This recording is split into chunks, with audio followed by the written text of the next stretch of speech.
My kid telling me that he can go to the Indy 500. Good morning. It's 10:35 on May the 13th. I call this meeting to order. First item up is Renee Ritter, appointment to the Metropolitan Tulsa Transit Authority, replacing Bruce Nemi.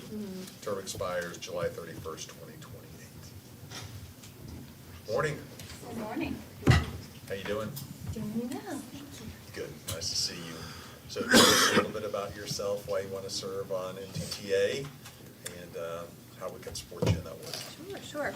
I'm Renee Ritter, lifelong Tulsan, and I have been on the Human Rights Commission for a while. And after that term ended, I'm looking for another place to serve, and this seat came available on the Tulsa Transit Authority, which is a perfect fit for me, simply because I live in District 2 and Councilor Archie's district, and we are looking to revamp the transportation in that area, and I'd love to be a part of that. I've served that district in many different ways over the years. Great. For 30 years, the work that you're doing in Mountain Manor and just in District 2 is phenomenal. It's like I told you, and I've told you many times, I have so much respect for you, and looking forward to working with you in a much more involved capacity. And thank you so much for serving. I just want to tell you thank you as well, because I know that you have been in the community advocating over the years, and to your credit, it's been amazing, and I really appreciate that. Thank you. Okay, anything else? Renee, this will be on the city council agenda for the 20th of this month. You're welcome to attend, but you don't need to attend if you don't want to. So thank you very much. Thanks for your willingness to serve on MTTA. Without objection, I'm going to move item 5 up just because we have one of our participants who has a hard stop. So it's ordinance relating to the press conference that was held, and we know it's dealing with Patrick Heights and Greenwood. So I love how you read agenda items. I know, yeah, I just looked for a whole bunch of words on the agenda. Paraphrasing. There we go. Okay. Thank you all. And yes, we met about this and had a presentation 2 weeks ago, and tonight is the vote, and so I placed it back on the subcommittee meeting to make sure that there's any concerns or questions that need to be asked and answered, that we have the opportunity to do that. I do want, Lori is passing out, let me just leave that here. Some of the language on the ordinance that has been modified, certainly heard some of your concerns, as well as concerns of the community. And so I just want to draw your attention to either the language in D2 in the ordinance. You know, you have, of course, the list of items of projects up top, and then there's further explanation at the bottom. And so I think, and hopefully you agree, if not, we can certainly have that discussion and make any adjustments if necessary. But just to read that for the public's hearing, funding for the project / purpose entitled Tulsa Economic Development Corporation, Kirkpatrick Heights, Greenwood, and City Council District 1, Economic Development, Infrastructure Improvements, and related projects above shall be prioritized first for implementation of the Kirkpatrick Heights Master Plan, and second for other projects and programs in District 1 that align with the master plan. And so I'm hoping that that language makes it clear that these funds are the intent is for these, not for these funds to be used outside of that plan area, but they would be associated with the master plan, the Kirkpatrick Heights Master Plan. So, you all have any questions or comments? I think Rose has some comments, and Belinda, and then we can discuss further. So, Councilwoman, I am here really if there are questions that need to be answered, or, you know, any concerns that the councilors would like us to address. Did you have anything, Ruth? I didn't. Unless they have questions or comments, and so I know there were meetings and discussions had, so does anyone have any questions that we can address? I know there were some questions that you would probably need others to answer. We've had conversations privately, publicly, with Rose, with you, Partner Tulsa, John Hall. I think everybody has just made themselves very available, and as someone trying to wrap my arms around making a good decision, you need as much information as possible, and so definitely appreciate the work and the modification here. I think some of the feedback that I received is people want to be assured that that boundary stays the way it is, and I think this modification is a step to doing that, and so, there you go. Kind of piggybacking off of that question, because I think it's a good opportunity for what you just said to clarify, like, at the table or to the public. So with this language, which I think you're right, like, it's good clarifying language with, hey, we're still prioritizing and, beholden and accountable to the plan that folks worked on. Could you explain a little bit more about why the language still has has the opportunity to broaden it beyond that initial footprint? Or I might be misreading the updated language, but with a piece I'm of. not following you, say that again. Oh, you know how it goes, instead of just being like this Kirkpatrick Heights area, does this new language still open it up to some other areas of District 1 That align with the master that plan. align with the master plan? Okay. Yes. Is that, Because that's economic development. right, so that way it can kind of ripple out. Okay, I see what you're saying. That's what I was just, I mean, that's how it works, Yeah. but as long as it's aligning with the plan. Because the plan, if you actually read through it, it talks about the boundaries, but the impact goes Yeah. beyond right. just those boundaries. And so I wanted language, we talked about it, and we needed language that would accommodate that. Okay. Yeah, that makes sense. Thank you. Did I explain that right? Yep, I agree. Okay. I mean, the intention was that it would be catalytic, Mhm. right? And so you've got the opportunities that are inside that boundary that are intended to sort of catalyze, if I guess to reuse the same phrase again, redevelopment that actually is gonna benefit not just inside the boundary, but actually will flow out into the community in all directions, north, south, east, and west. Thanks, that's helpful. So, Yeah, go ahead. so this, As long as Counselor Bellis is Yeah. done Oh, no, for no, now. okay. Okay. so just wanted to maybe clarify or put this out, and then you can maybe respond to it. This, if this were to go into effect, it is not displacing Partner Tulsa or GLC, but what it does is I just imagine my arms opening up. It invites the collaboration of Rose and Ted C. And so, I mean, I've had conversations with the GLC director who has expressed a willingness to meet and collaborate and, wants to come together. And so I appreciate that, that commitment. But it is not to displace the work that's been done previous to Not this. at all. Okay. Can you speak to that? So I think, and of course, I've always said when a counselor or the city of Tulsa calls on TEDC to help with a situation, we say yes. Okay. No matter what, we're in to serve Tulsa. And so we have been successful because of partnership. Yes, TEDC has done amazing work, but not in a silo. And so the idea, I think, is to just broaden partnerships and to create an expanded level of accountability and transparency, and to really encourage partnership with the CDC to help that board and that organization implement the plan. This isn't about TEDC coming in to say, hey, this is now our plan. That is not at all the intention. We are simply the steward of the funds, partnering with GLC, Partner Tulsa, the city councilwoman, any organization that has an interest or should be involved in this process. That would be our role. Okay, well, that's clarifying. Rose, can you tell us really what the probable uses of this $5 million would be in this area? Are we going to see dirt moving and things coming up out of the ground, or how potentially could it be used?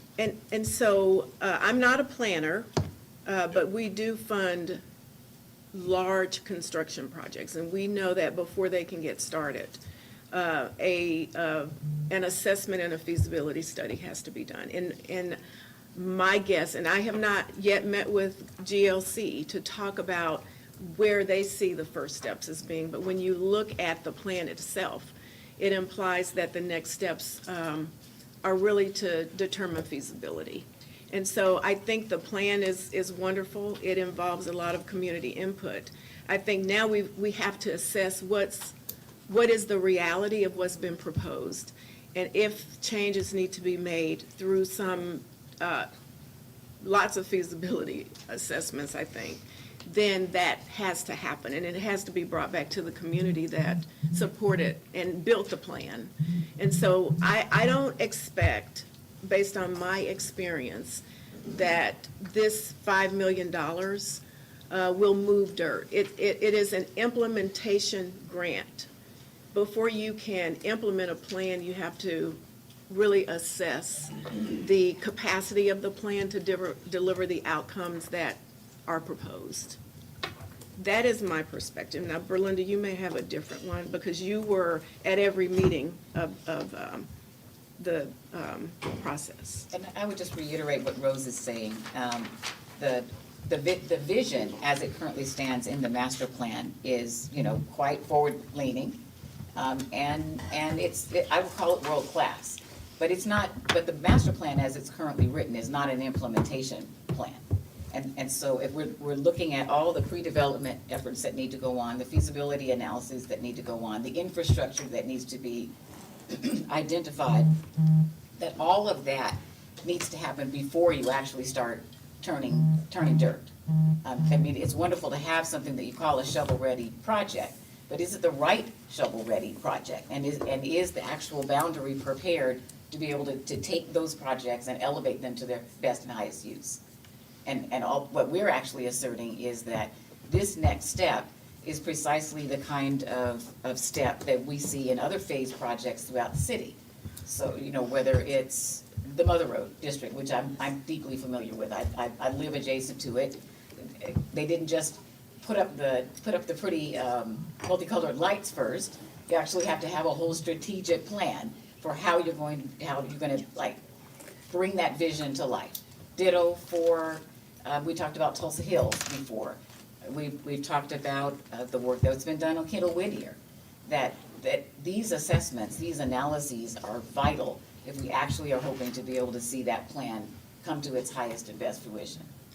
And Counselor, there's one other comment I'd like to make. From my understanding, this funding will not be available for 12 to maybe 18 months. And so I'm not sure how at this point we could be ready to turn dirt anyway, because the funds aren't going to be available for a while. The other thing that is important, I believe, is the guardrails that the city has created to ensure that those tax dollars are spent according to the intended use. And from my understanding, as we partner and collaborate and determine, sort of build a plan to implement the plan, because in effect, that's what you've got to do. You've got to create the implementation plan. As far as I'm concerned, as those funds are ready for use, they have to come back to the city. And whoever manages those tax funds has to decide if those funds are to be used, if that plan aligns with what the intended purpose was. I don't believe TEDC, nor GLC, nor Partner Tulsa would just have the ability to decide. From my understanding, the city still has control of the funds. There's designated for the plan, but I would hope that there is some Checks and balances. engagement So from this.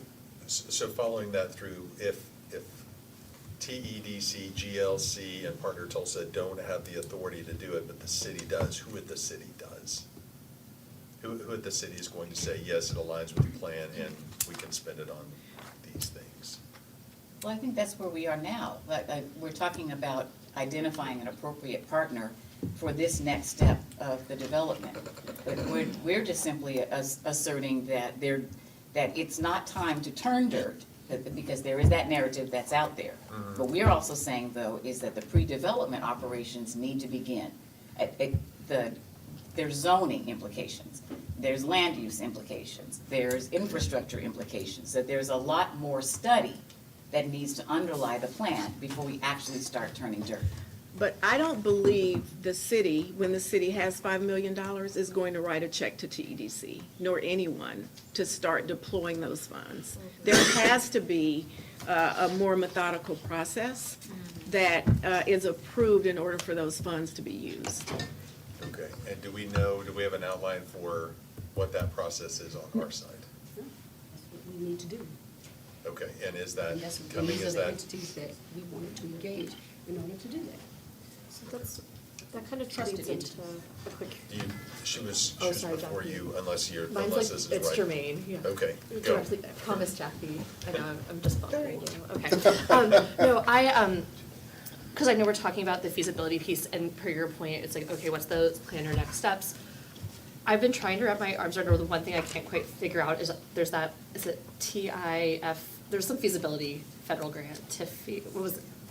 There's some kind of federal grant that I know has been that's sitting over at the Greenwood Legacy Corporation, that it sounds like it's for feasibility studies, which, so I'm curious, and again, I could understand you're going, hey, we're initiating something, so this may not be fleshed out My yet. understanding is that that's for technical support. Okay. And capacity building at GLC, not Okay. necessarily for For something that would, feasibility. that would be Yeah. administered That's why I'm curious. programmatically. And I think obviously this could happen, but it's like, what's the handoff of, okay, there may be some things that are active at GLC, or we don't know exactly how partner Tulsa and GLC have been engaging today, but I was just thinking of like, what it would look like for TEDC to be that convener of going, okay, how do we pick up and take whatever's been laid out and keep moving forward? Is that something? And support it. Yeah. I mean, we wouldn't Yeah, own it, yeah. but we would We have those conversations. be the Yeah. fiduciary for the deployment of those funds. Okay. In partnership With those entities. Right, with GLC. I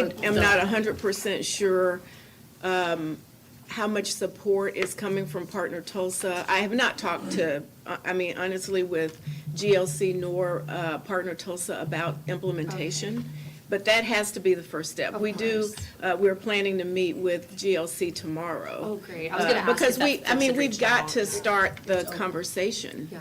It has to happen. Okay, great. And one of the GLC board members has reached out to me. Okay, that's, yeah, wonderful. That's what I was just thinking of, like, those steps that are already there and teed up, and then, just that convener nature, which, like, I really appreciate that that's already in motion. That's going to happen, yes. Yeah, I guess that's still, and you may have already provided it, like the step-by-step, here's what will happen in the appropriation, in the actual appropriation of the $5 million. So, but I Well, get with that's, I think our finance department have those things in line. We don't write checks, Oh, contrary yeah, to no. what people believe. No, They think we I got a know check, from we the can check have writing desk. standpoint, but who determines I think how that- much is going to what project and what entity? Right, no, we're not there yet, no one is, Yeah. because we haven't, we have to collect the money. Correct me if my timeline is wrong, Jack, but I thought when we talked about this, collections began, in June, or July, here soon, and the first tranche won't be available to the end of 2027, 2028, I don't remember. I think there was something like that. an amount allocated in the FY '27 budget. Brenton or someone else might know, but obviously, it would go through the appropriation process, and then it would go through the contract process, and there would be a contract with TEDC that lays out the scope of work, benchmarks, reporting, all of the things that are required for public contracts. So that would be the place where all of that would be lined out, And so the expectations. Yeah, the biggest thing with this ground ordinance is that I wanted TEDC involved. Heretofore, they were not. And so that's the biggest, so that we can engage and do all of the things that we're saying needs to happen, but in a trusting capacity. Dutton and then Dr. Wright and then Minkle. So, I appreciate all the information and I appreciate all the input that the citizens have made regarding this project. I just want to comment that things evolve. Nothing is completely stagnant, and I think that we have to consider the boundaries and the possible evolution of implementing collaborating partners to increase the economic development within this area. And so I'm pleased to hear that GLC has reached out, and the more partners, I think the better results that we will have for the district. And so I appreciate all the efforts, everybody coming to the table to make this happen. And I think arguing over funds is prolonging the development and the prosperity that we can see once this gets initiated. Yeah, and along those lines, I think it's important to remember this $5 million is just seed money to get started. It's not the money to do this project, and I Right. think there might be confusion about that. I remember when we were putting together the package and how we were looking at the neighborhood revitalization investment on those targeted 12 neighborhoods, when Councilor Hall Harper said, hey, we've just gone through this very robust, long project. And I know Kirkpatrick Heights plan is not integrated with the Evans Fin-Tube plan, but the whole uplift of the whole area is the goal. So there are these separate projects with separate things that have happened or not happened. But I remember in those conversations about investing in neighborhood revitalization, the conversation that we had with the previous mayor about if we're gonna do all this effort, and remind counselors who weren't here, this was also around the centennial, like we've gotta put some money, can't just have plans that sit on a shelf. And we've talked about sector plans that just sit on a shelf, and Ms. Radney was great at bringing us kind of that patchwork of sector plans for this whole area. Now, we've seen in Kendall Whittier where a sector plan finally, after decades, gets that investment and goes. But I will remind everyone, in Kendall Whittier, it wasn't one entity that made that go. It was Main Street, it was TU, it was other nonprofits, it was the school system. So to me, this is a yes and. It's bringing more people to the table to get a very big job that's going to take decades. We're not gonna repair 100 years harm plus in 2 or 3 years with $5 million. That's not a realistic expectation. And I think if there's parallels going on, parallel projects, parallel ideas that can get in and go. I mean, we just saw what happened at GEM. That probably felt like a long time project, but when you look in the rearview mirror, it went pretty fast once it had the resources. You see what's going, with other renovations and revitalization across North Tulsa. So the harm was in 40 square blocks in a defined area, but the ongoing harm is all of North Tulsa, and I would argue even over into East North Tulsa, which, we have this like bright line on Lewis or something in our minds because of districting. But when we just think of people and Tulsans, this $5 million can just be that spark to then activate, get actual plans going, infrastructure, because then the next package is coming. Then there's grants that need to be applied for, federal, state, tribal partnerships for infrastructure, all those manner of things. But right now, it's just kind of an idea sitting on a shelf. So I think this is a yes and. I'm sorry that it's become this kind of, you're either with us or against us, or a tug of war or whatever. I don't see it that way. If it was in any other part of town, I wouldn't see it that way. And so I think we just need to understand there's a lot of distrust that folks come by honestly. This government has not always been the trustworthy entity that we strive to be today, and the harm that we're trying to repair as a collective today. And so I think it's important to understand that and honor that. I think also as we think about IoT 4 or the next vision, I'm not sure, I'm confused now where we're at. Like, we're talking about GO bonds, we're talking about a next IoT package, and then now we're talking about maybe like a vision type package. But we have got to continue to have a sustained investment in this historically harmed community, and put the commitment there in the way that we have over the last 5 or 6 years. So, to me, this is a yes and if everyone gets a little bit of what they need, I think we're in the right place. I would just like to add that you referred to the sector plans, and, you know, there are 23 legacy plans that have been in force in what incorporates most of the bulk of this master plan area. You know, what that really actually is saying is that the private sector has really not been able to operate freely inside of this boundary for decades and decades. And so what we're advocating for is to just pause and use the $5 million that was imagined before we even got to the point of having a master plan product, a summary that was produced. And let's think about how do we actually transition these lands that have been, you know, have suffered through eminent domain and public taking. How do we actually transfer that into a landscape where the private sector is allowed to like move freely? And my suggestion is that at the most basic point, we've got economic feasibility. And we've got decades of infrastructure that has not been invested in. Like, it's more than just a vision. If we actually really want to accomplish this, we've got to come back and refill these holes that have been, that are the legacy of this kind of public taking and the absence of really like the free market being able to operate in North Tulsa. Because that's really what we're talking about. When you talk to the community is leaning forward with great anticipation about getting that land back. Well, fine, let's just say the land transfers. But now what?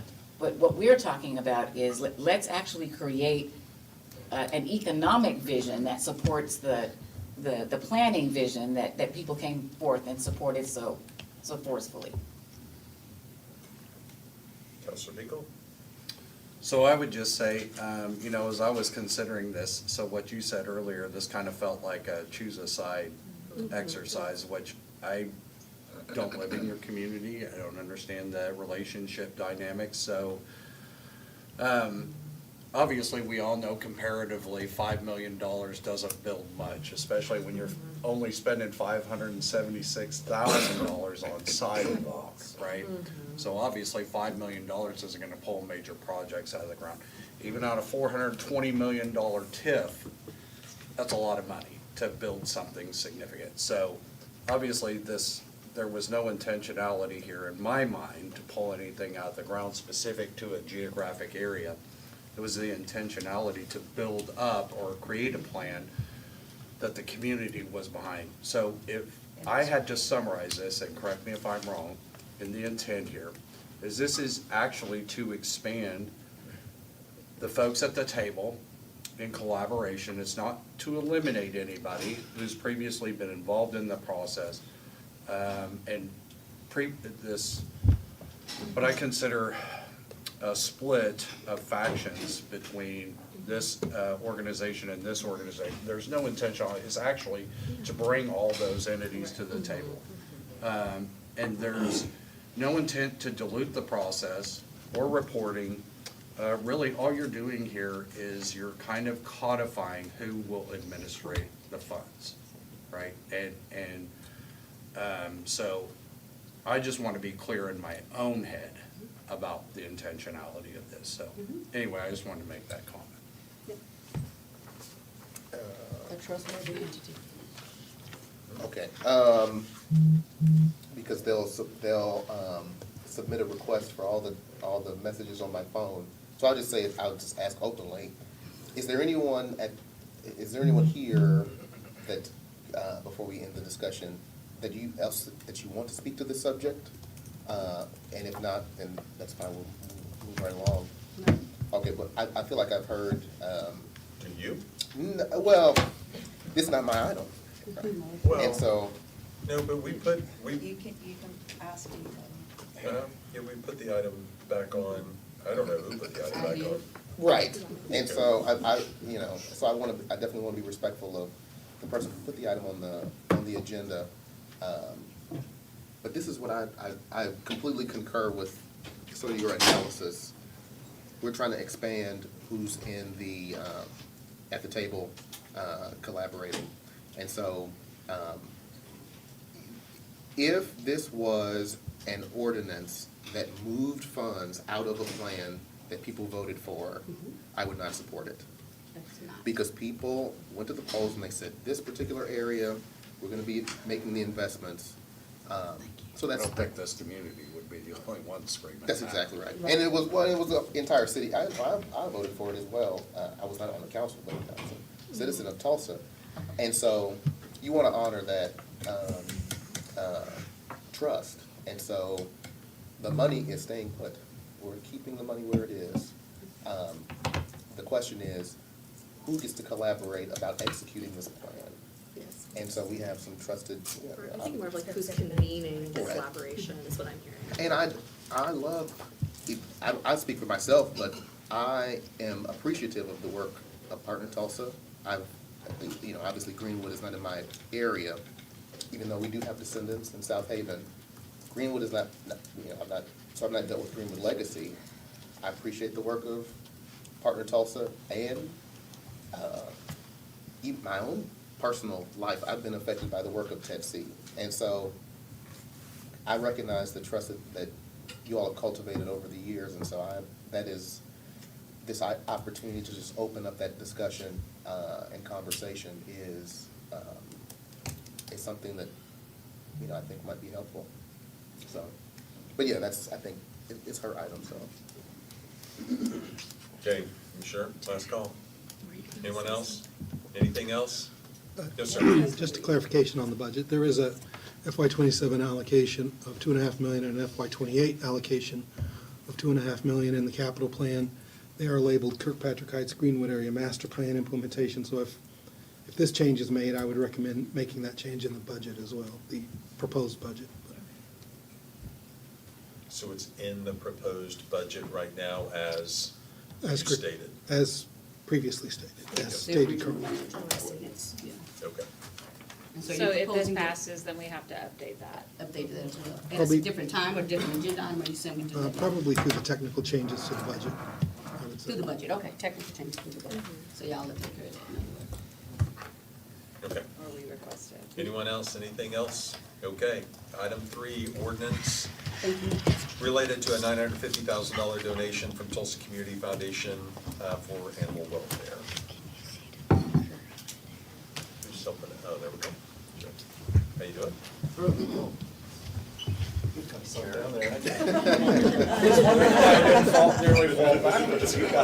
I'm used to relaxing. Way back. Kid chair. You're the prize winner today. Your chin. Checking out if you did your core exercises recently. All right, I go over the financials.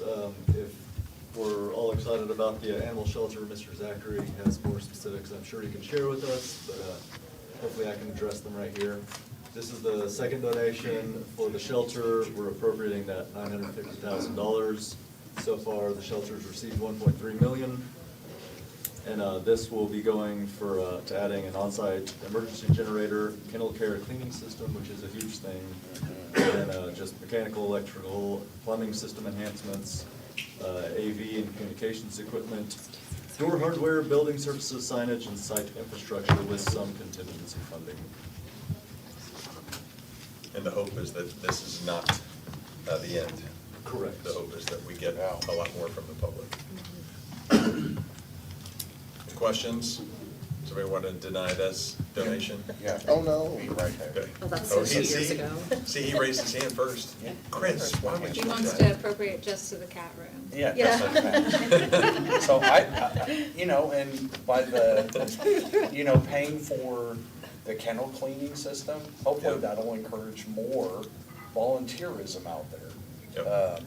Because that's certainly not one of the more appealing parts of volunteering out there is cleaning those kennels. So hopefully by investing in that, so whoever made that donation, thank you. Yep. That's good. She's not, here, but yes. To her establishing the trust that allows us to do this, Mhm. absolutely. 100%. Yep, yep. Anyone else? Okay, item 4, ordinance amending the budget, and it's related to DNA backlog reduction. Yes, sir. This is another grant award to the police department towards the DNA backlog reduction. The funding will be used for equipment and then travel and training related to ongoing education and accreditation, as well as some of the accreditation fees. Questions? Yeah, that's Yes. probably not a you question, but Sarah, can we find out how far backlogged we are to date? Because I feel like every year we approve these things and we still have a backlog. Yep. So, just wondering what the horizon is for not to be backlogged anymore. Makes it hard for survivors to want to go through the process and it's just gonna sit on a shelf. But I think I found out last time we did Yeah. this. We'll leave that agenda item open, maybe we'll have an answer. you know, Or before- just for future, like email Sure. answer or something. Yeah, you're all right. I'll bet we get an answer pretty quickly. Every year. Okay, anyone else, anything else? Thank you very much. Item 6, discussion with the zoo about operations and capital needs. This was We'll get that sponsored by fixed for you, Counselor too. Bush, but Counselor Bush couldn't be here today. So Don't sit y'all there. come and join us. Yeah, that's. Yeah, that's avoid the that trap chair. Not sitting in that chair. Come on, Lacey. I don't want to fall Adventurous. backwards. Well, check that, okay, that's Lincoln's chair, so. Yeah, check it Yeah. before I Yeah, fall you should be backwards. good. It's like Goldilocks. Oh, yeah. Yes. Yep. Are you in charge, are you in charge of slides? No, you Yeah. are. Oh, Counselor, God, I can't see that multitask. paper Oh, just no. over the line, just a little bit. So No, on whoever Counselor wants Bingham's to side. do it can Yeah, go you right can- there. Supposed to I be on can his click side of next the slide if you table. want me to, but it might mess your flow Yeah, so up. if he gets on your side. There's I like will. an elbow kind of. Notice the Here, ladies if you over just here say don't next have slide, I'll no do it. Territorial issue. Yeah, well, he always is trying to get in my space. Between him and. Okay, the floor is yours. I know you have a lot of things to talk to us about, but I'm sorry that Counselor Bush is not here to introduce this properly, but we know you all pretty well, but you may introduce everybody at the table. Perfect, yeah, so I'm Lindsay Show us yours. Henderson. I'm the president and CEO of the Tulsa Zoo. I've been at the zoo for 21 years, but I've had the pleasure of serving as president and CEO since 2020. I brought with me Megan Joyner. She is our current chair of the TZMI board, and Mike Myers, who has been on this journey with me for 20 years. He started on the Tulsa Zoo Friends board and is now our finance chair of the TZMI board. So glad to have him here. Did you want to say anything before we got started? So we also brought in the audience some board members and some Tulsa Zoo staff representing every district in the city because protecting our world-class zoo is important for all districts of the city. So thank you all again for being here. We appreciate that very much. So we are at a defining moment of the zoo. We have a massive African wilds project. So we have slides, but I cannot do two things at one time. So yes, we will go through, I believe you've seen these materials, but we have our African Wilds project is ongoing, but we are at a critical stage. In order to keep this project in our strategic master plan moving forward, we are asking for your help. We're nearing our centennial, and this is an excellent opportunity to protect and strengthen this Tulsa treasure for the next 100 years. Today, Lindsay and Mike and I are gonna walk through where we were and where we're going. We have some real challenges ahead of us in a really short amount of time, and so we're confident that we can find a solution together. So I'm gonna let Lindsay kind of take us on a historical journey. Yeah, so Tulsa Zoo, like Megan said, we're coming up on 100 years of service. And as you all know, it was founded as a community asset and remains a community asset today. We're the largest daily paid attraction with over 700,000 annual guests. And we're really grateful to this council who's shown us support over the last 15 years in public tax packages that has really been responsible for this amazing transition. So thank you for that. So just some context, since I've been at the zoo for 21 years. So before our public-private partnership, the Tulsa Zoo was undergoing historical challenges. We were not able to invest in critical infrastructure. We were actually taking a loss on the gate revenue. So when people came in and got a ticket, it went back to the general fund. We had been staff positions eliminated. We actually only had 3 education positions that were completely Tulsa Zoo Friends funded by the time we transitioned. And then we're also accredited by a world association called the Association of Zoos and Aquariums. There's about 250 of us that go through a 5-year accreditation cycle, and our accreditation was at risk because of the lack of investment in the zoo. So a group of community leaders came together to develop a public-private partnership and create TZMI, and it's been very successful. We launched that in 2011, so 15 years ago, and we set out to do a new master plan, business plan, strategic plan, and really rebuild the entire Tulsa Zoo, which was in agreement and with support of this council. So as you can see from the numbers on the screen, it's been very, very good for the zoo and very good for the community. So again, just some high-level numbers. This is a snapshot from 2025. We mean a lot to different people. We're quality of life, we're a community asset, we're a conservation education resource, and we're a tourism driver. Over 257,000 people came over 50 miles to visit our zoo just last year, and we represented all 50 states. But I can't come to a presentation and not talk about our animals. People don't like that. So last year was a great year for animal news. We welcomed Billy and Tina from the LA Zoo, who are doing great. We opened our new Oxley Family Elephant Experience, and we had a 10-acre yard that was also open, and many of you guys were present for that. Multiple birds and hatchlings, and then also, not on the slide, we had Komodo dragons hatched most recently. They're currently on exhibit in our conservation center, and it was the first 3 that we've ever had hatched at the zoo. And this statistic I'm just very proud of, the 300,000 education encounters. That's the most ever in our history, and you can see that growth because, like I said, before we transitioned, we'd had just 3 staff members that operated a small little education department called Nature Exchange that was free. And then once we transitioned, we've been able to dedicate resources to our mission. And Kaylin's here. She represents our education department. She runs that department, and just very proud of us being mission focused and giving back to the community this way. But affordability and accessibility for all continues to be a really important piece for us. We participate in Museums for All, which allows those with EBT cards to get $5 entry into the zoo. This is about $1 million in subsidy from our operating budget that we take because it's important for us to offer this program. We also allow food and drink, so people can bring in their own picnics, their own water. We have water filling stations throughout the zoo because we want people to come in and be able to have a nice day and afford what they can. But it's expensive for us to do so, but important.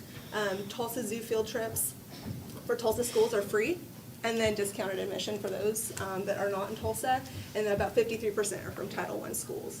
So again, it's really important for us to be accessible and affordable, but challenges continue to make that harder. And just to know, I do like to say our family membership started at $179. They're $30 off right now through Mathis Home, but they typically pay for themselves within 2 zoo visits. So we try to have people take advantage of that as well. And then again, what's ahead, because of the support of this council, we've been able to really invest in deferred maintenance.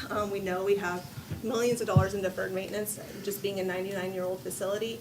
And so right now it feels like there's a lot of construction at the zoo. The good news is only 8 acres of our 124, but it means progress. You know, when I started at the zoo, we couldn't build anything new. We were just fundraising for keeper positions. So this is a good thing that we're able to invest in this 100-year-old community asset, but we need to continue to address challenges and make sure that we're relevant for the next 100 years. This is a brilliant slide, by the way. Thanks. What's ahead, and you have. Yeah. I like it. Dad joke. Dad joke. So as Lindsay kind of touched on, it is very important for us to stay affordable and accessible for all. We are very proud that up to now we have been able to do so. And from an operating perspective, we have been sustainable. We're also covering our maintenance expenses, although deferred maintenance is exponentially higher than original estimates. So being a tourism destination, being an educational experience for all, being a conservation hub, world-class zoo isn't enough. Philanthropy has shifted recently towards social services, which is absolutely needed, important. But it's this change has really limited our momentum for this campaign. Avenues that were previously open to us are now closed. Next slide, please. Thank you. So this is our fantastic African Wilds project. I just wanted you guys to see it because it's pretty. You can see the next So as you can see here, this really started in 2012, and so the landscape has changed.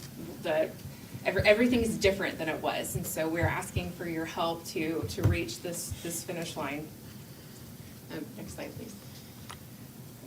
So we have a proven track record on completing every capital project to date since 2011.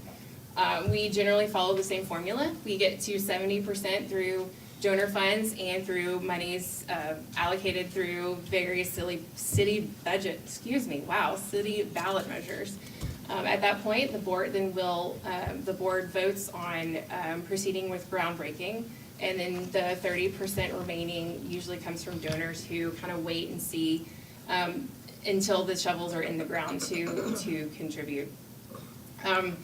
This formula has worked for 14 years, but it didn't work this time. It didn't come to fruition, and we've learned a lot. We've learned a lot about this process and how we can change our formula moving forward. But all that to say, we need help finishing African Wilds on time and on budget, and we are looking to you for that. At this time, next slide please, we are looking for $15 million from the city to finish African Wilds, or we will have to put our shovels down in October of this year. So at this point, since I'm a lawyer and Mike is an accountant, he is going to tell you about cash flow realities and projections and what all of these numbers mean. Thank you, Megan. Again, thank you, counselors, for the opportunity to be here. Fourth generation Tulsan, and as Lindsay mentioned, I've been involved with the zoo for more than 20 years, so it's something I really believe in. From a financial perspective, in particular as it relates to African Wilds, just to highlight where we are. This project has a $47 million capital cost. We've spent approximately $19 million on this project to date. So we're about 40% complete. Walls are up, shovels are in the ground, we're making progress. Funding for the project, TZMI has been able to raise $24 million in private funds towards this project. There's about $9 million that's outstanding, and it'll be collected out through 2030. So we've got a ways to go on still collecting those pledges. In addition, we're very thankful through IoT that the City of Tulsa citizens provided $8 million towards this project. Where we stand today is that leaves us with a $15 million capital gap. And we've been actively fundraising for this project for actually many years. To keep the project moving forward, TZMI has entered into bridge loan financing. However, that borrowing capacity will be exhausted early in the fourth quarter of 2026. At that time, we effectively hit a cash shortfall. We're no longer able to pay bills to continue the project moving forward. And at that point, construction would have to halt. That's something obviously none of us want to have happen. And this board recently directed the management team to begin contingency planning for such an event. How do we wind down construction if this becomes a reality? How do we communicate to our donors? How do we communicate to the broader citizens of Tulsa? That's a contingency plan we don't ever want to execute on, but being good stewards, that's something we have to plan for given where we are today. As Megan mentioned, we're seeking a $15 million capital contribution to fully de-risk the completion of this project on time and on budget by June of 2027, which will be our centennial. Turning to the next page, just to summarize some thoughts, and then I'd be happy to take any questions as it relates to the financials. This $15 million would ensure that construction continues. We've worked with our construction firm, and if we were to pause this, say for only 6 months, costs don't stay frozen. They're going to increase to remobilize crews, it'll put a pause on materials. Some of those may have to be rebid. So it only increases the cost of completing this project. also important to protect donor confidence. It's a real risk that potentially some of those private donors may rethink those pledges that have still yet to be collected if this project were to pause.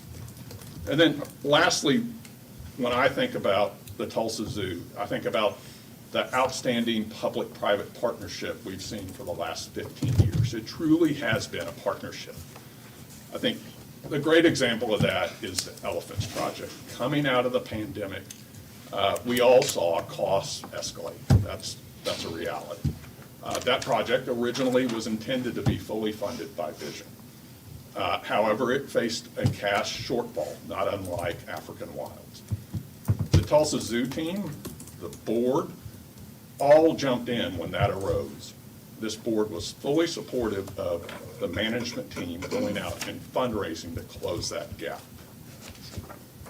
That fundraising effort for the Elephants Project caused us to put African Wilds fundraising on hold.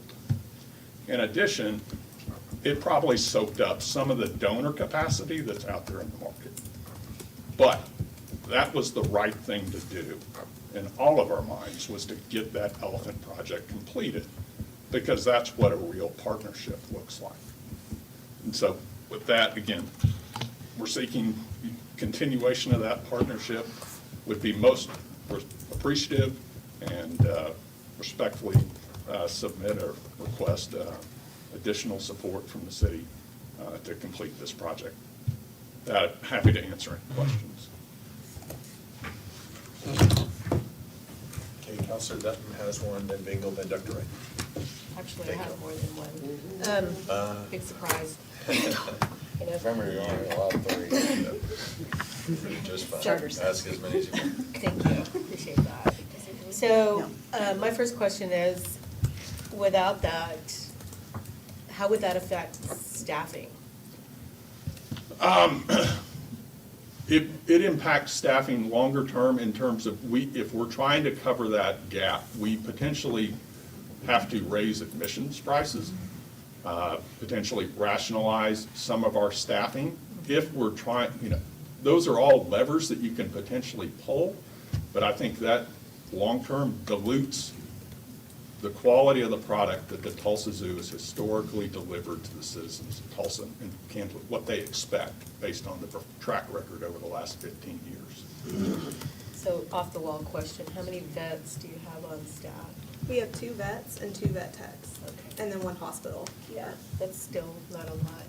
It's not. When we transitioned, we had 1 vet and 1 vet tech, so we have double that now with the Yeah. transition, but yeah, it's a Okay. lot for different taxa. And then, recently I read that the parking is going to be charging now. So what does that look like? And what do you anticipate as far as revenue increase from parking? If it would even be revenue that would be utilized instead of maintaining the parking lot? Yeah, so we were given ownership, I guess, of the parking lot in August last year, and it was unplanned. And so we needed to cover the cost that it takes to maintain that lot, because we hadn't had previously. We hadn't budgeted for lawn care, we hadn't budgeted for trash pickup, maintenance, any of those things. So we started looking at diversifying our revenue streams. The biggest way to generate revenue for the zoo and ongoing needs is raising prices. And we wanted to be careful of doing that as much as possible. So a lot of other facilities like ours pay for parking or charge for parking. So that's what we looked at, and we found that the revenue off of $6 a car, we wouldn't charge members, so members would be free, so that's now a member benefit. We wouldn't charge for some special events like Waltz on the Wild Side. The estimate is probably about $250,000, but a lot of that is going towards the maintenance and upkeep of the parking lot. We've had it restriped. There's a capital expense that was done by Air Garage, who is our partner on this, and they're having to generate that capital expense on the back end based on what they make.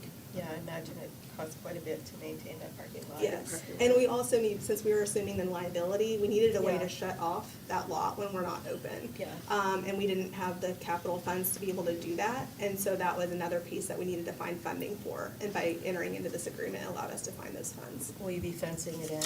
We won't be fencing it in, we There's are the- looking at getting, it's the gates, we are looking at getting some additional spots like asphalt lots, because we know we're at capacity, because it's just a small lot.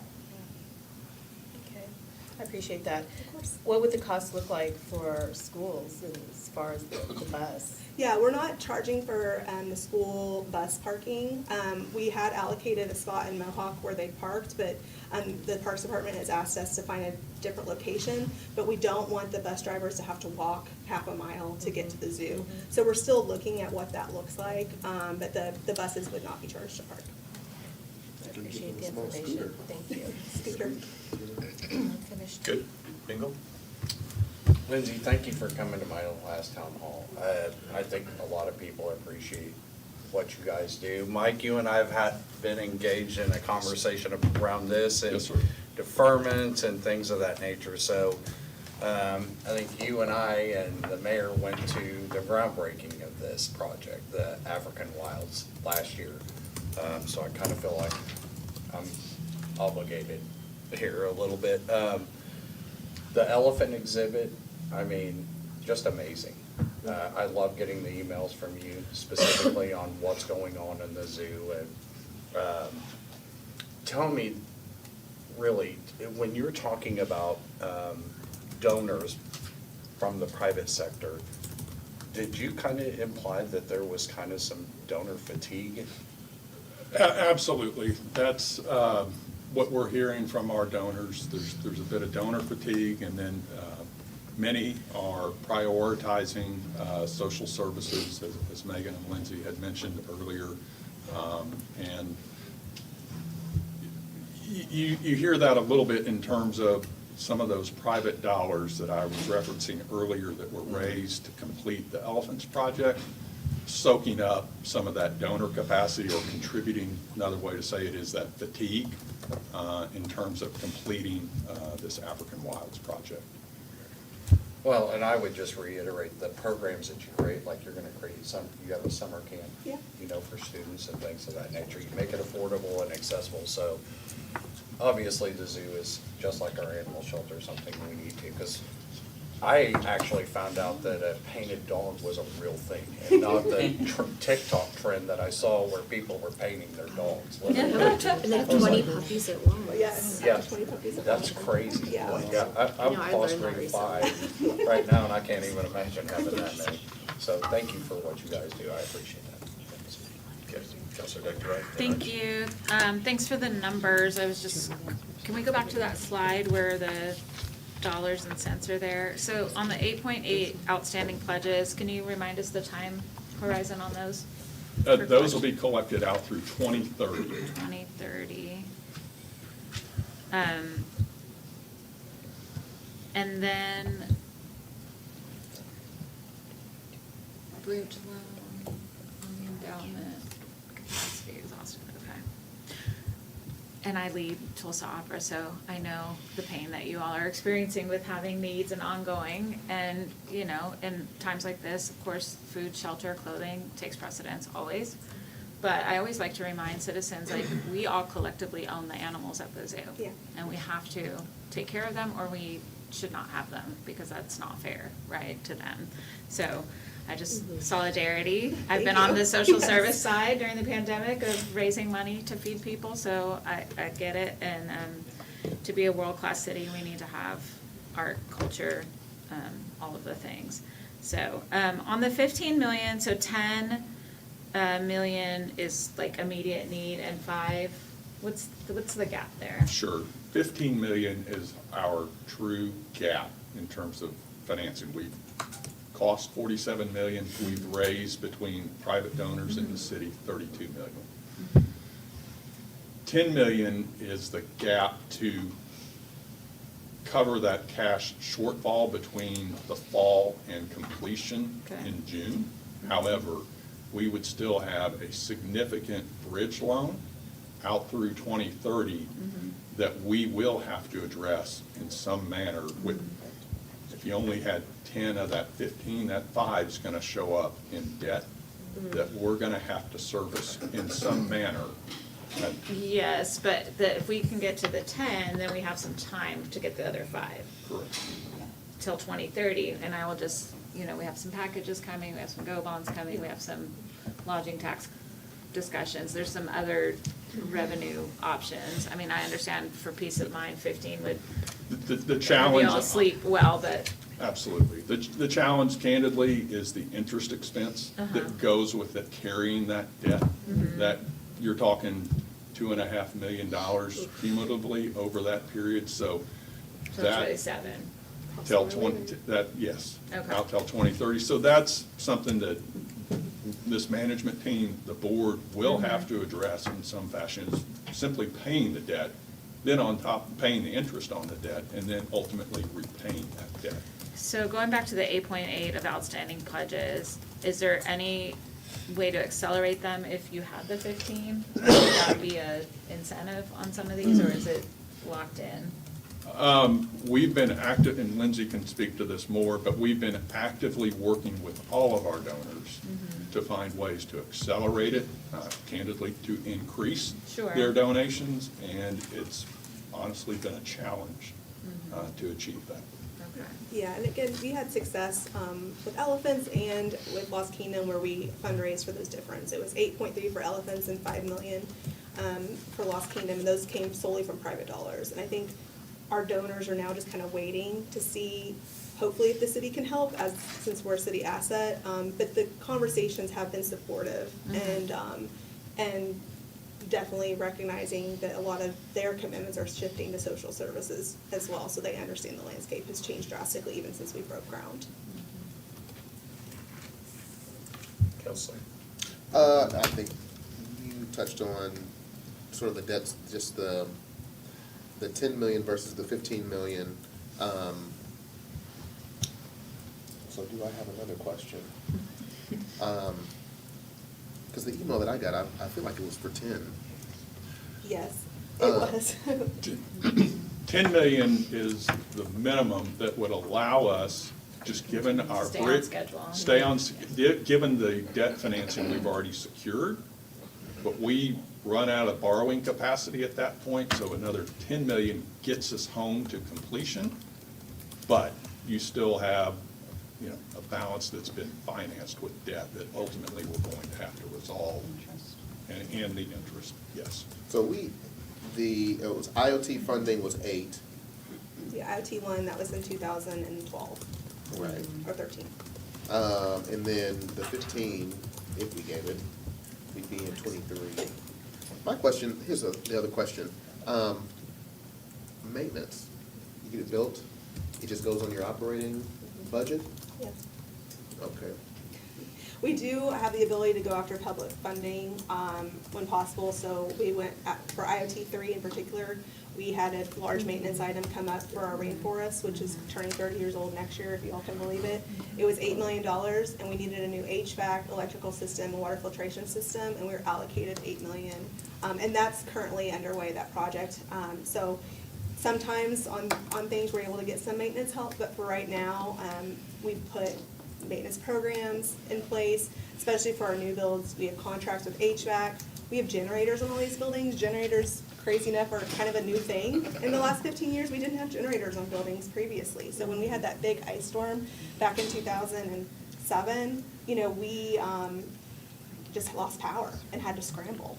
So we're making all of our systems more sophisticated and making sure that we can take care of the maintenance of these new items. But that's why you see new restrooms, new rental spaces, new snack shops in these new builds to generate the revenue that it takes to staff these facilities and maintain these facilities for the future. We're not building for the next 20 years, we're building for the next 30, 40, 50, because the taxpayer dollars mean something to us, and the donor dollars mean something to us, and we want to make sure it's sustainable. Okay. So, first time in this seat, I remember going to BOK, we toured it, and I learned that the blue seats up at the very top don't make BOK profitable. It's the suites, it's big spending. I was with OSU the other day, and we talked about Medicare, Medicaid, we want people to be covered, but, you know, private insurance, when people have that private insurance, it, you know. Higher reimbursement. Exactly right. And so, when it comes to the zoo, what is really driving the profits or the revenue? What's the most impactful line item that you're seeing? I mean, gate admission and membership are kind of the most important thing. So right now, 60% of our operating budget comes from membership, tickets, fundraisers, in-park spend, which is like cotton candy, popcorn, private events. 40% comes from our management fee. At the time we transitioned, it was more half and half, but as costs have gone up, now it's at 40%. Because, you know, insurance has gone up for our staff.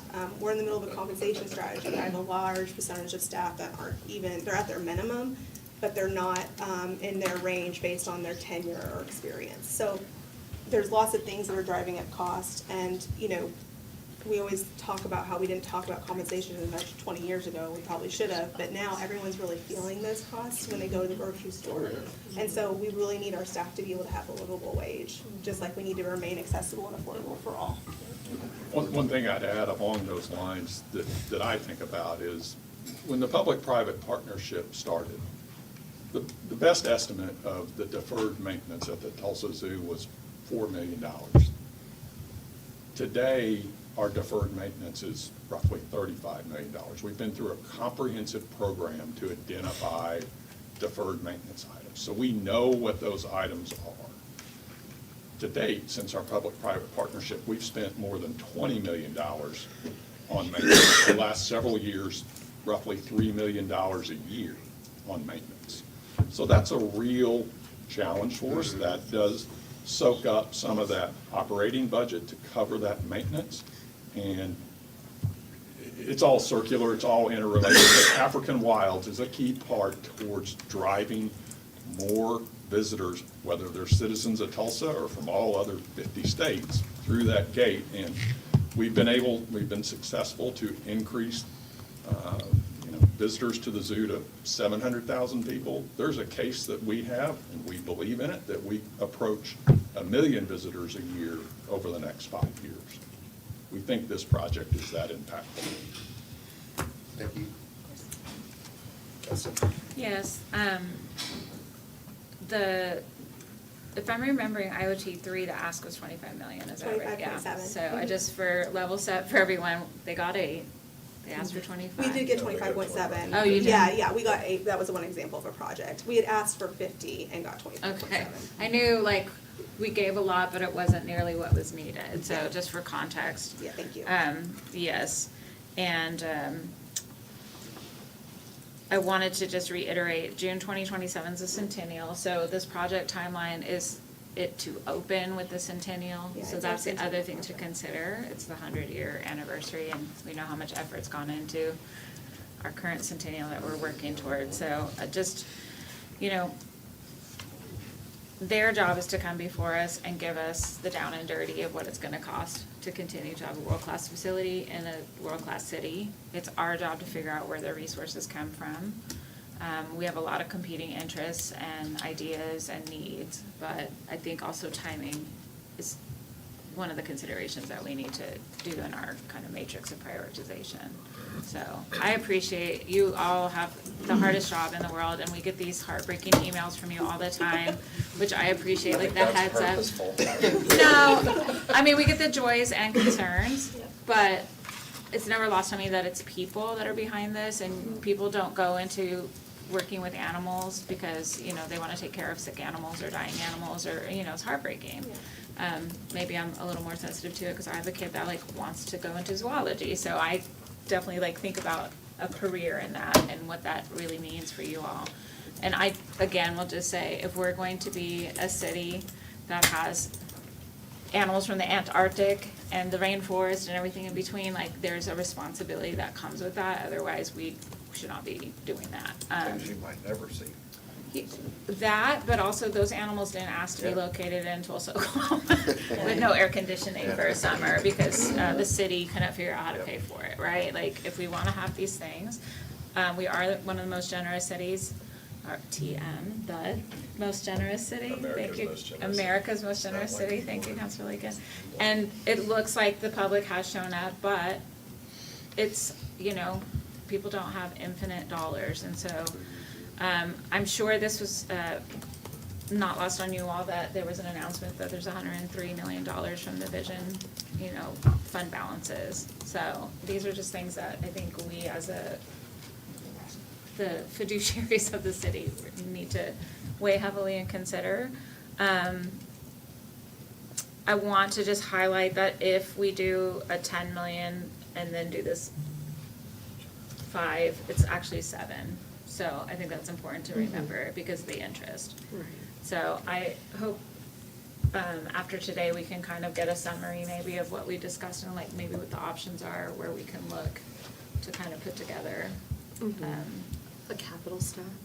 Sorry, Jimmy Fowler's not You here wanted to say it. it, so. I'm sorry, I'm Yes, just, or just what our options might Yeah. be and what There the has to be. cadence and timing is. I think what I'm hearing the most urgent is to keep it on track so that there's no delays, which then there's cost accelerations that come with it, but also this huge missed opportunity of a centennial grand opening. And the least of which, you know, animals that don't get what they need and people that are taking care of animals that don't get what they need. So I appreciate you all. I know it's hard to come and ask for money, and I know for the average citizen, the context of millions of dollars just seems very overwhelming when you just think about what it takes to make all that go. But in terms of the revenue and profit centers too, there's so much that we do in our city that is for quality of life. It's so that students can engage with animals that they might not otherwise ever get to learn about. Adults as well, as you just shared. I think most of us can think about, on a personal level, how we've been to the zoo and memories we've made there, things we've learned. So, and then just what it does for our city. We just came out of a meeting about business, tourism attraction. Clearly, people are coming to our city to visit city assets, including the zoo. So I think it's important that we look at this immediate $10 million and then kind of figure out the 5, 7, whatever, or like what the timing of that might be. Yeah, Just we a- incentivize it. Yeah, a quick follow-up. We're meeting with finance and Paul Zachary pretty soon just to talk about IoT3 availability and that 25 million. There are projections for some savings. Cost It won't- savings, yeah. It won't amount to enough. The problem is that we're not very far into IoT3, obviously. So, you know, we haven't let a lot of those bonds. And then we haven't realized the zoo hasn't realized the savings. So there's a lot of moving pieces on that, and it's going to be really tough in my mind for any funds to be available prior to that October 1st deadline. But we're gonna have the meetings and find out. But we And can and also if do. Christie says no, then we're just gonna make her feel bad. But we could do things like, we anticipate 3 being on the back end, so we front these, and then, you know, we've done Oh, things yeah, like that. there's options, Right. right. Yeah, there's a lot of times where we've been sitting around this table, as you know, where we've said, hey, this project needs funding right now, these other ones don't need funding right now Right. because we're not far enough along in design or Or whatever we it may anticipate be. a cost savings later that, Yeah. like we did on the ARPA dollars and parking and stuff, we had Yeah. kind of like a. There's just not a lot of room in IoT3 because they still have Yeah. 4 projects or 5 projects in IoT3 that still need to be done. Yeah. It's like And you is it can't- all on this 2027? We're still working on Horizon. a front entry change, so that was the IoT2. We had 6 million allocated for front entry, so we're contracted to try to figure that out because our front entry bridge has been down for over a year and a half, and so that's one piece. But yeah, a lot of the IoT3, it's like our children's zoo, which we haven't even started on, roofs that we are in process, and the rainforest that's in Yeah. process, but the perimeter fence modifications aren't, so it just kind of depends on the project. So, and all of it has been very important for critical infrastructure, for sure. But that's in that Yeah. capital stack. We Yeah. just need to come up with a different word. Okay, Counselor Bellis and then Bingle. Yeah, I just wanted to reaffirm that, as Councilor Dr. Reed was just saying, well, we know that these things up front, like, sounds like these big dollars, but when it actually comes to it, and this type of investment longitudinally, it can make a real difference. But for how much you guys have already raised and leveraged, because I know that's been so much hard work, and there's like literal infrastructure going in now. I've gone around the construction site, and you guys are literally moving mountains. And that, of course, for after-school and extracurricular activities, you guys are so critical. As someone who takes their children there when school's out, and it's a literal zoo at the zoo that day full of children, like, you guys are pulling in regional tourism, as well as providing real serious out-of-school learning for community members, and that also has to stay affordable for folks to access. So I feel like it's incumbent on us to support that, especially given the dollars that I've already pulled in. And so I do see it as like a non-negotiable for us to, we're gonna have to figure it out together. So thank you all. I just have to ask this question. Was there any consideration of scaling? Yes, we Okay. value engineered this project 3 times, and we actually eliminated a special event pavilion completely out of the project because we just knew that we couldn't add in that $3 million.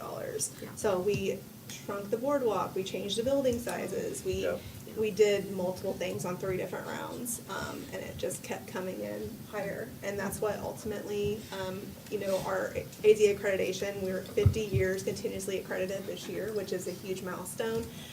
But they had told us we needed a new facility for Lions in our last 2 inspections. So we know we needed to move forward with this because they had those 60-era big cat grottos. So that was important to hit the centennial goals, that was important. And also to protect the donor dollars that we had been fundraising for since 2018. We knew we needed to move forward. But again, this is unprecedented. Typically, we've been able to fund that gap when we start construction, and this time our donors are telling us no. Oh, I thought it was important to ask that question, that you didn't just come to the table and say, we want to build this thing out, we didn't consider scaling before we came and made that ask. So, Yeah, thank you. I think it's important to vocalize that. Yeah, I spend a lot of time on construction, running a 99-year-old facility. And so it is important for us, again, to take care of those dollars and be good stewards of those dollars. Yep. And so we look at everything we can cut whenever possible. But generators were not on the table. We've done that before, and then I had added back in, and they were more expensive then. Okay, Oh, yes. okay, so just to be clear, the 15 million is for the project. It's not for deferred maintenance, that's not for salaries. It's, all 15 million of it will be going to that project? Correct. Okay. Get to David. Over here. Did you get your question asked? Perfect. Yep. Yeah. Okay, No. yes, did you have a question? I can see. Thank you. Thank you all for coming here. I know that, I love the Tulsa Zoo. I grew up going to the Tulsa Zoo. I took my kids to the zoo. I'm taking my grandkids to the zoo now, so to cherish those memories, and hopefully they will bring their kids to the zoo. So, if you don't have a zoo membership, you need one. So. They're on sale this night. And if you use it Yeah. 2 times, it pays for itself. Right. But we use ours quite often, so. Anyhow, I just want you to know that I am dedicated to making sure that this, funding gap that we can help resolve it, because it is one of our gems, in the city of Tulsa, and I can't imagine the fences being knocked down and wild animals running over all through the city of Tulsa. So, Jumanji, is that the movie? Yeah. And so we can't have that happen, but I've been asking several, questions, throughout your presentation to, look at, different sources to help this gap. Thank you very much. Anyone else? Anything else? Does everybody like the zoo? Okay, great. Thank you all very much. Thank you. Thank you. Okay. Item 7 is doing the discussion slides. regarding the Tulsa City Council's letter of support for the city's application for Safe Streets for All program to develop a comprehensive safety action plan, and then to give Councilor Gilbert all the authority in the world to sign things. Yay! Just one thing. Legally, that's all I can. Sorry to make you all wait. Oh, that's all right. I have a few handouts for you guys. That's Safe Street. We gotta get our, Yes, here, you may just- I can go hand those out for you. Just give me the Y'all, whole stack. Or we can take one down and pass it on. Is there, I got it. There's Just- multiples here. So we'll just Start on the items. Is there food? Sarah, that's not the same as this one. Yeah, we got There's until from multiple. 12 to 1. She was gonna give me one, she took it. There's only two. There's three. Oh, she's got it. 1, 2, 3? There you go. I'll take it. I don't care, I'm good. Okay, rock on. I mean, I'll take one. So the FHWA is offering the last round of the Safe Streets for All grant. Applications are due at the end of this month, and the city of Tulsa is looking to put in an application for a local road safety action plan just for the city of Tulsa. NCOG did a local road safety action plan for the area, and they identified some high priority corridors for accidents within Tulsa, but now what we want to do is actually take a deeper dive into the city of Tulsa and look at some of those corridors with some other accident data and information. We want to be able to look at this from a very safety-driven and analytical approach, not just for vehicles, but for bicyclists, pedestrians, looking for all the road users. There's the Vision Zero, which is the federal vision to try to get to zero accidents.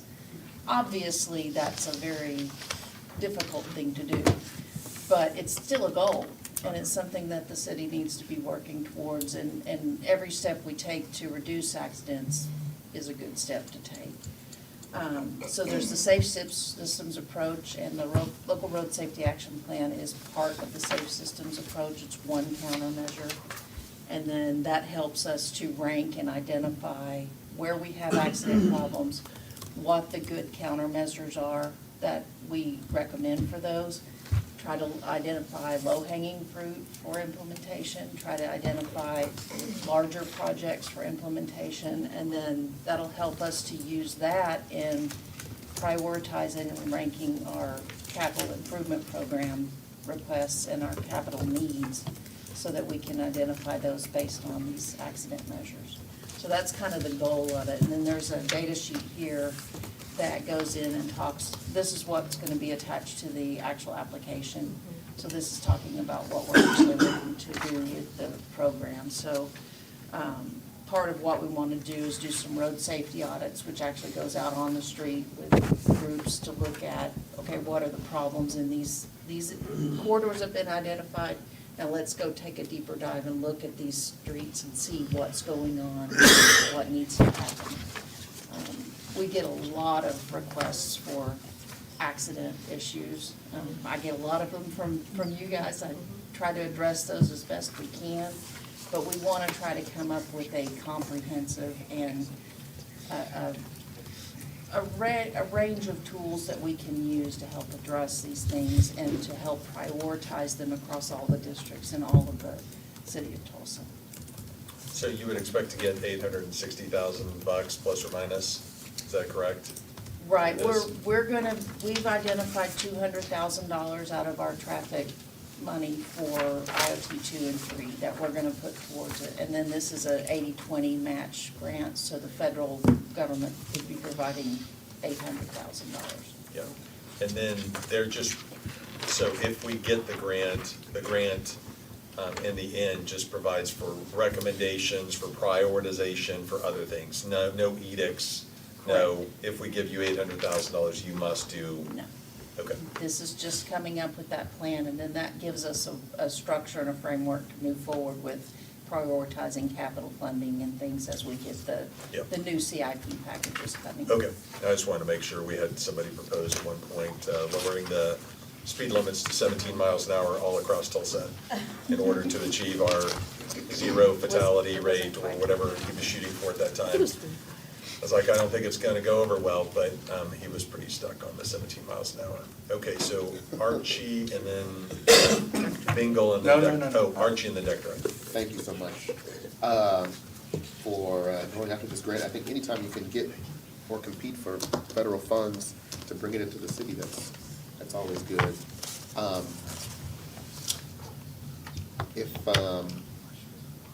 If you ever want to get into my minivan, and I'll take you around to District 2, I'll show you some of those areas that I think should be number one on the list. 41st and Southwest Boulevard, of course, that dedicated turn lane. But you have been so responsive, and your team, and just, it's a new day, of leadership in your area. So thank you for the work that you're doing, and glad to support this. Great, thank you. Dr. Wright. Thanks. I don't know who recommended 17, but I have asked that we look at lowering the business districts and school zones to 20. And the data shows that that would help, especially the pedestrianized areas. Unfortunately, the cost to do so, I think, on school zones came back at $6 million, because every school zone would then have to have the flashing lights and the signage, if I'm remembering that correctly. I think there's like 60 school zones and more than 50 don't Because of have. neighborhoods too. Right.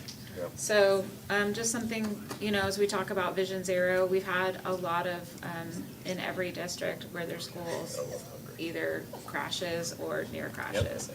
So as we look at packages, vision, becoming a more walkable city, a safer city, $6 million seems like a lot to invest, but when you think about 60 school zones getting what they would need to be a little bit safer, I would be open to that conversation. The other part of this that I have inquired about is ending the ride on red. Police officers have told me that the number one interaction between vehicles and pedestrians are actually in signalized crosswalks. I personally, multiple times with you all, as we cross to lunch, have had to put my hands out to people that are trying to turn to right in front of us, right here. So I don't know if that would be part of the study, but if it's not, those are things I continue to look at for Tulsa, for the Cherry Street, Greenwood, these places where you have angle back parking. We've tried to do the road diet and slow people down. Tulsans are just not yet used to driving in a way that they're looking for pedestrians. As the project on 91st Street starts to come to an end with sidewalks, bike lanes, signalized crosswalks, I know, I'm gonna really have to be looking at Mingo, because people will be crossing Mingo at 91st on foot in a way that has never existed because we don't have sidewalks. So that's already a 91st and Mingo is one of those zones where there's a lot of crashes. People are coming off the highway too fast, they're accelerating to get through to the highway too fast, they're coming out of Quick Trip. And so I'm sure also, Counselor, where you have widening and crosswalks for the first time, maybe not everyone's as comfortable walking yet. So I hope we can look at the ride on red, and I hope we can look at lowering to 20 miles per hour as part of the bigger approach. And I don't know if this would include some of that in a study, but It if does it could, include- that'd be great. It does include measures along those lines. Not so much looking at like a citywide no ride on red, but one of the tools we also have is a leading pedestrian oval, or even exclusive pedestrian phases at signals. And so we are actually implementing those along Riverside in front of the gathering place right now. It's really helpful. It's really helpful to get pedestrians out into the crosswalks before you give the green to the other cars, so at least you can see them out of the crosswalk. Well, and I would think at the gathering place, it's multiple pedestrians, but we still have parts of this city where it might only be one or two. Yeah, But- no, I saw it for the first time in Louisville, I guess, whenever I was up there, and I texted Kurt whenever he was in Yeah, Tracy's just to position, give a but timing. it just made a big, you're right.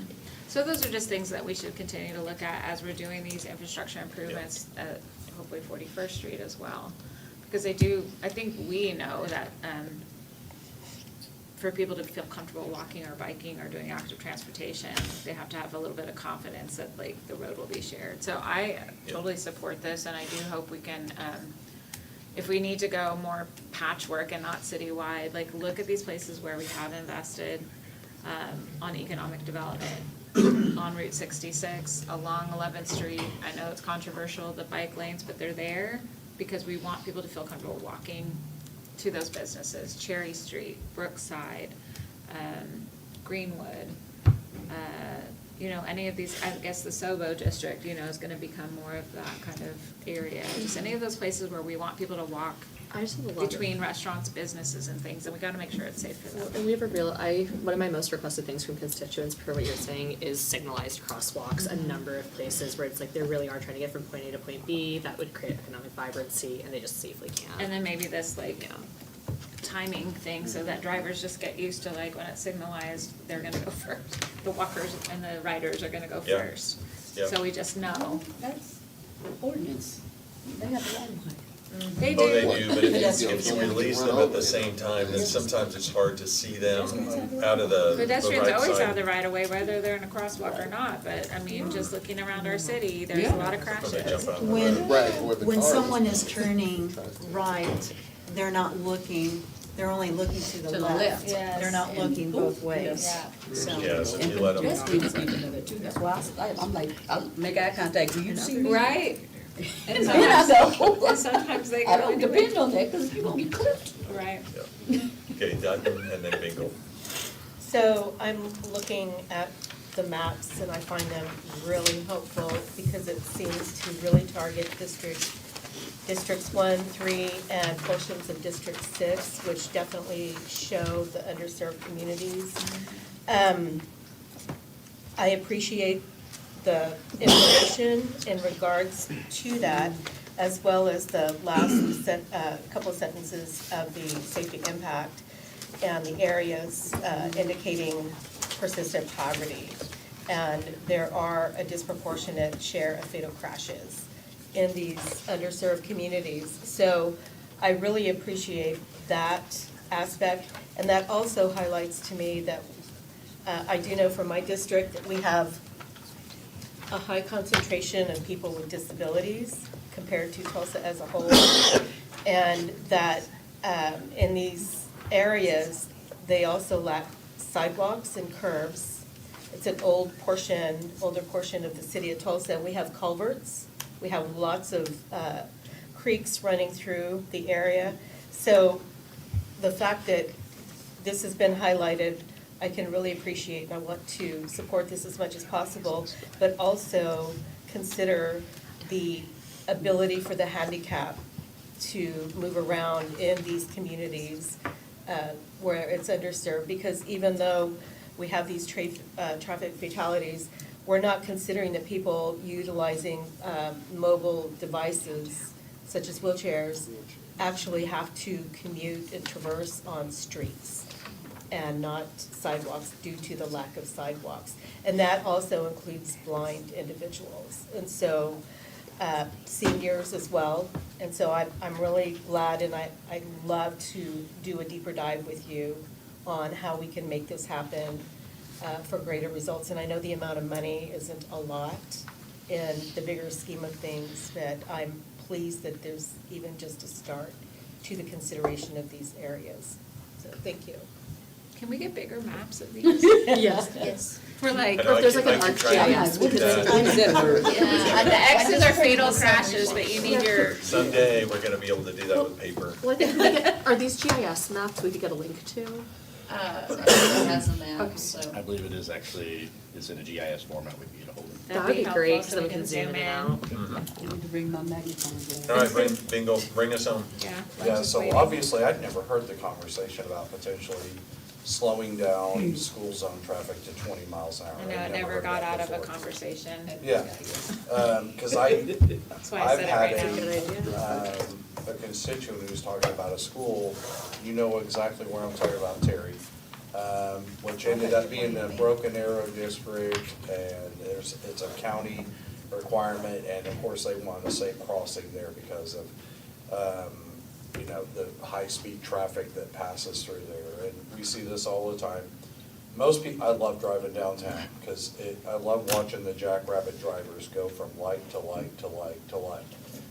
And most people don't realize if you'll just drive 21 miles an hour. You hit every light. You'll hit every light without ever touching I your like to do brake. And I 19. never understand how people who work downtown and come downtown every day do the same thing. Everyone's day driving downtown is their first day, that's what I always But say. there is one intersection, It's really scary. First and Cincinnati. And that every time, since I've been in this building, for 15 years, there's always an issue right there with those two turn lanes. And so I think historically, there are specific problematic areas where there are crashes over. Either you have people that are coming over that bridge on Cincinnati, going about 100 miles an hour, coming from the north, or you have somebody who's in one of those two left turn lanes who comes and tries to get into the middle lane, or vice versa, or something, or somebody actually tries to use it as a through, and that's where some of these problems are. So I think it's interesting as we look at some of, you know, where problematic areas in the city are. I just think if people were less in a hurry, we probably wouldn't have as many problems as we do if we didn't have as many leadfoots like Bill in the city. With his big truck. Big old- His mirrors yeah. taking out the sidewalk blockers. No, So it's anyways, the yeah, other side, I think took out this is somebody really- else's mirror. Or he took out mine. That was But no, on it is a real Brookside, right? Yeah, I'm not It was sure. on Lewis. But the right turn on red is kind of like, to me, like the U-turn, no U-turn. Interesting thing to me is that in certain places, you have a no U-turn, right? And then you also have at some signal lights where it's no right turn on red, and they're specifically designated, and I'm assuming that's from traffic studies to make determinations of how many crashes are doing that. So I'm assuming in this same scenario, those same considerations are being made. Correct. And About yeah, where we to have put those those, restrictions. we have those in select areas that we've gone in and had to look at because we had a problem or an accident problem Yeah. that was reported to us. And First the in Cincinnati, visibility I want somebody to issues. tell me what the hell's going on there, because that's just insane. It seems like every day, it seemed like every day for like a month, especially during the spring and summer months, it seemed like a crash was happening there every day. You also have those two turn lanes that are Yeah, that's what parallel. I'm saying. People don't know how Yeah. to stay in their lane. Yep. We can go to the library and just oversee First in Cincinnati and watch. We can We'll watch be and the- count. We'll be the surveyors. Okay, anything else? Anyone else? All right, appreciate it. Thank you all very much. We're adjourned. I had the